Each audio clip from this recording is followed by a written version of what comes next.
Vamos anunciar de 3 edições de Bambecaia.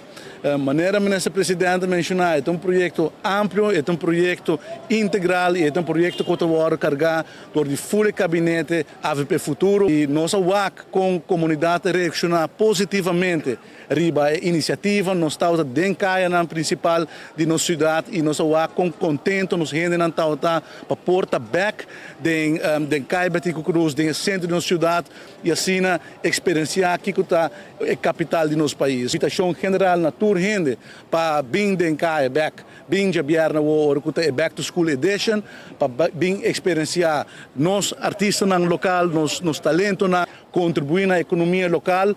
Compra, se que nos mesmos rende não, coisa que nos mestre para nos unir para school back, compra de nos empresas não, duna fortaleza na nos empresários não e vamos passar rato bonito junto e sabe que diz é início de hobby projeto que o gabinete AVP Futuro tem para a revitalização do centro de Oranjestad. Aqui o serviço de transporte aqui vai iniciar por de 5h30.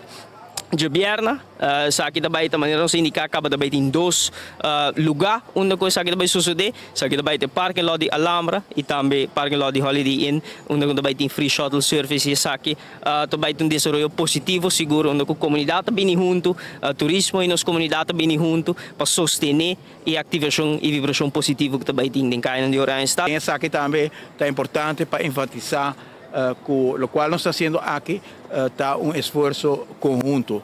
Esforço conjunto começa a refletir também a forma como nós está desejando para Aruba por avançar no futuro aqui.